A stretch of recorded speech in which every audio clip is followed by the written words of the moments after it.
అది ఆస్ట్రేలియాలో ఏంటది? Mount Kosciuszko sir.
రండి.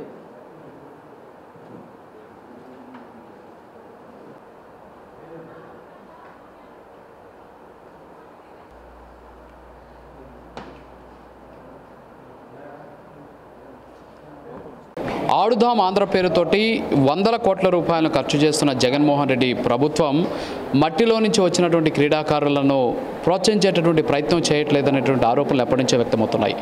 గతంలో అహ్మదాబాద్లో జరిగినటువంటి జాతీయ క్రీడల్లో బంగారు పథకాలు సాధించినటువంటి క్రీడాకారులకు ప్రోత్సాహక బహుమతులు అందిస్తామని చెప్పినటువంటి ప్రభుత్వం కేవలం జీవోలు ఇచ్చి చేతులు దులుపుకున్న పరిస్థితి. ఇటీవల గోవాలో జరిగినటువంటి జాతీయ క్రీడల్లో కూడా గెలుపొందినటువంటి క్రీడాకారులకు ప్రోత్సాహకాలు ఇస్తామని ఇప్పటివరకు అందనటువంటి పరిస్థితి.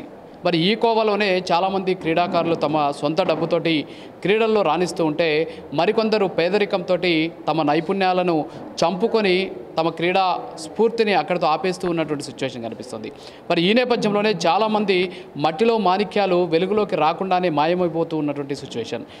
దీంట్లో భాగంగా ఆంధ్రప్రదేశ్కి చెందినటువంటి లక్ష్మణ్ అనేటటువంటి ఒక యువకుడు పేద కుటుంబంలో పుట్టినప్పటికీ కూడా తన సొంత డబ్బుతోటి తనకున్నటువంటి ఏదైతే ఆలోచన ఉందో అందులో భాగంగా పర్వతారోహణ చేస్తూ ఈరోజు అనేక రికార్డులు సాధించారు. అందులో భాగంగా గిన్నీస్ బుక్ ఆఫ్ వరల్డ్ రికార్డ్స్తో పాటు తెలుగు బుక్ ఆఫ్ రికార్డ్స్ అలాగే ఇండియన్ బుక్ ఆఫ్ రికార్డ్స్లో స్థానం సంపాదించినటువంటి పరిస్థితి. దాదాపు 3 ఖండాల్లో ఉన్నటువంటి అతిపెద్ద పర్వతాలను ఆయన అధిరోహించినప్పటికీ కూడా కనీసం ప్రభుత్వం నుంచి ఆయనకి అందాల్సినటువంటి సాయం కనీసం దొరకనటువంటి పరిస్థితి.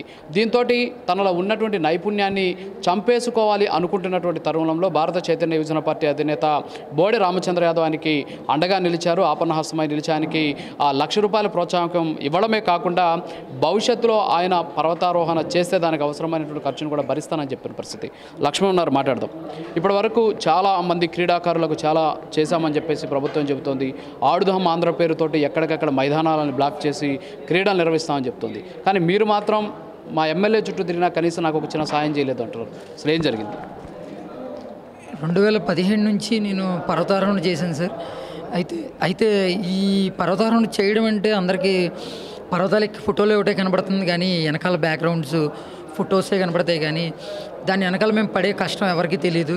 ఎందుకంటే -25 టెంపరేచర్లో కూడా మేము తట్టుకుని నిలబడతాము. ప్లస్ ఇందాక ఒకసారి చెప్పినట్టు దానికి పౌష్టికాహారం కూడా ఎంతో అవసరం ఉంటుంది సార్. నిజంగా ఆ విషయంలో మేము చాలా ఇబ్బందులు పడ్డాము.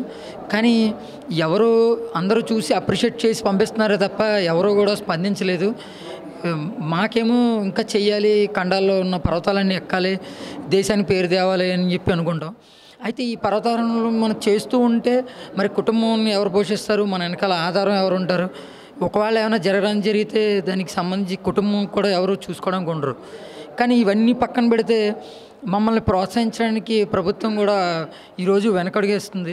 ఎందుకు అర్థం కావట్లేదు. పక్క రాష్ట్రంలో ఉన్న తెలంగాణ అబ్బాయికి ఏమో 35 లక్షలు, మధ్యప్రదేశ్లో ఉన్న అమ్మాయి పర్వతారోహులకి ఏమో 10 లక్షలు ప్రకటించారు. ఇవన్నీ చూసి నేను వెళ్ళి కలిస్తే మాత్రం అదిగో ఇదిగో అని చెప్పి అధికారుల చుట్టూ తిప్పుతున్నారు తప్ప మాకు ఎటువంటి స్పందన లేదు. ఇంకా చివరికి చేసేదేమి లేక నాకు ఈ లక్ష్యం ఇక్కడితో ఆగిపోకూడదు. నేను భవిష్యత్తులో ఆస్ట్రేలియా ఖండంలో కూడా మౌంట్ కోషాష్కో అనే పర్వతం ఉంది సార్. అది ఎక్కడానికి చాలా ఖర్చు అవుతుంది. కానీ దీనికి స్పాన్సర్స్ ఎవరో లేరు. కానీ నాకు ఎందుకో బోడే రామచంద్రరావు గారిని చూసి నేను ఆయన కలిసి ఒకసారి నా గోడు వెళ్ళబోసుకుంటే ఆయన స్పందిస్తారేమో అనుకుని వచ్చాను సార్. నిజంగా కలవడం ఆలస్యం, వెంటనే ఆయన స్పందించారు. ఈ ఆస్ట్రేలియాకి ఎంత అవుతుందో అంత నేను చూసుకుంటానని భరోసా ఇచ్చారు. అది నిజంగా చాలా ఆనందం ఇచ్చింది. కానీ ఆయన ఇక్కడతో ఆగకుండా నెక్స్ట్ భవిష్యత్తులో ఇంకేమైనా పర్వతాలు ఉంటే అవి ఎక్కడానికి కూడా ఆయన నేను సహకరిస్తాను, సంపూర్ణ సహకారం నేను అందిస్తాను. ఈ బీసీవై పార్టీ ఎల్లప్పుడూ నీకు తోడుగా ఉంటుందని ప్రకటించారు. నేను చాలా ఆనందపడుతున్నాను సార్. దీనికి బోడే రామచంద్ర గారికి ప్రత్యేక కృతజ్ఞతలు తెలుపుతున్నాను సార్. Thank you sir. ఇంకోటి, మీరు ప్రతికూల పరిస్థితుల్లో పర్వతారోహణ చేస్తుంటారు. బహుశా మీరు పర్వతారోహుడు కాబట్టి మీకు తెలుసుంటుంది. మళ్ళీ మస్తాన్ బాబు అనేటటువంటి ఒక వ్యక్తి పర్వతారోహణ చేస్తూ చనిపోయినటువంటి పరిస్థితులు. కనీసం ఆయన బాడీ రావడానికి కూడా దాదాపు 4 రోజుల సమయం పట్టింది. మరి మన రాష్ట్రానికి చెందినటువంటి వ్యక్తి. మరి అలాంటి పరిస్థితుల్లో చేసేటటువంటి వాళ్ళకి సపోర్ట్ చేయకుండా కేవలము గల్లీ క్రీడలు పెడుతూ ఆడుదాం ఆంధ్ర పేరుతోటి కోట్ల రూపాయలు ఖర్చు చేస్తున్నటువంటి ప్రభుత్వానికి ఒక క్రీడాకారుడిగా మీ క్రీడా స్ఫూర్తితో ఎలాంటి సమాధానం చెప్తారు? గత ప్రభుత్వం కొన్ని ప్రభుత్వాల్లో సార్ స్పోర్ట్స్కి కొంత బడ్జెట్ కేటాయించేవారు. కానీ ఈ ప్రభుత్వం వచ్చినప్పటికీ బడ్జెట్లో అసలు ఎటువంటి యోజన శాఖ కానీ స్పోర్ట్స్ కానీ ప్రత్యేకించి కేటాయించకపోవడం అది ఒక దారుణం అనే చెప్పాలి సార్. ప్లస్ మళ్ళీ మస్తాన్ బాబు గారు నెల్లూరుకు చెందిన పర్వతారోహకులు. ఆయన చాలా పర్వతాలు అధిరోహించారు. ప్రపంచంలో ఉన్న 7 ఖండాల్లో ఉన్న ఎత్తైన పర్వతాలను అధిరోహించారు. అలా అధిరోహిస్తూనే ఆయన అర్జెంటీనాలో రాక్ హిల్స్లో పర్వతాలను అధిరోహించి తిరిగి వస్తున్న తరుణంలో ఆయన మృతి చెందడం నిజంగా బాధాకరమైన విషయం. ఆయన చాలా గొప్ప పర్వతారోహకులండి. ఆయన కొంతమంది యువ పర్వతారోహకులకి ఆదర్శమైన వ్యక్తి అండి. అదేవిధంగా మన ప్రభుత్వం కూడా మన భారతదేశంలో కొన్ని ప్రభుత్వాల్లో కొన్ని రాష్ట్రాల్లో మాత్రమే పర్వతారోహణకి వీలు కల్పించి కొన్ని సదుపాయాలు కొన్ని కేటాయిస్తుంది. కానీ మన ప్రభుత్వం అంతో ఎంతో కాకపోయినా కొంతైనా మనల్ని ప్రోత్సహిస్తే బాగుంటుందని నా అభిప్రాయం. ఇంకా మరెందరో పర్వతారోహకులు ఆంధ్ర రాష్ట్రం నుంచి కూడా వచ్చి అంతర్జాతీయ స్థాయిలో ఎదిగి ఇంకా భారతదేశానికి ఎన్నో కీర్తి ప్రతిష్టలు తెస్తారు. ఖచ్చితంగా తేగలరు. ఆ సత్తా ఉన్న నైపుణ్య క్రీడాకారులు చాలామంది మన ఆంధ్రప్రదేశ్లో ఉన్నారు. ఇదొకటే కాకుండా మిగతా అనేక క్రీడల్లో కూడా ప్రోత్సహిస్తే అనేక మంది మట్టిలో ఉన్న మాణిక్యాలు మాలాంటి వాళ్ళు కూడా బయటకు వస్తారని నేను తెలియజేస్తున్నాను సార్. ఫైనల్గా చెప్పండి, తెలంగాణలో కూడా ఆర్ఎస్ ప్రవీణ్ కుమార్ ఏపీఎస్డబ్ల్యూఆర్ఎస్కి సంబంధించి ఆయన స్పెషల్ కమిషనర్గా ఉన్న సందర్భంలో చాలామంది అక్కడి నుంచి గురుకులాల్లో చదివే విద్యార్థులు పర్వతారోహణ చేసినటువంటి సందర్భాలు ఉన్నాయి. అక్కడ ప్రభుత్వం కూడా అప్పట్లో చాలా సహకరించింది. మరి ఇక్కడ ఉన్నటువంటి ప్రభుత్వం సహకరించట్లేదని మీరు చెప్తున్నారు. రామచంద్ర యాదవ్ గారు మీకు ఎలాంటి భరోసా ఇచ్చారు? ఆయన ఇప్పుడేమైనా మీకు సాయం చేశారా? భవిష్యత్తులో ఎలాంటి సాయం చేస్తారని ఆయన చెప్పారు ఇప్పటివరకు? ఆయన నన్ను మొదట అడిగిన క్వశ్చన్ ఏంటంటే సార్, ఇప్పుడు నెక్స్ట్ నీ గోల్ ఏంటి అని ఒకటే అడిగారు సార్.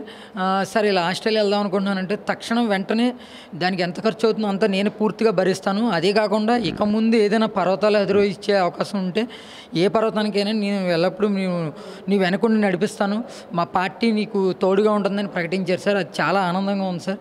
ఇక నా కళ ఇక్కడితో ఆగదని చెప్పి నేను నమ్ముతున్నాను సార్.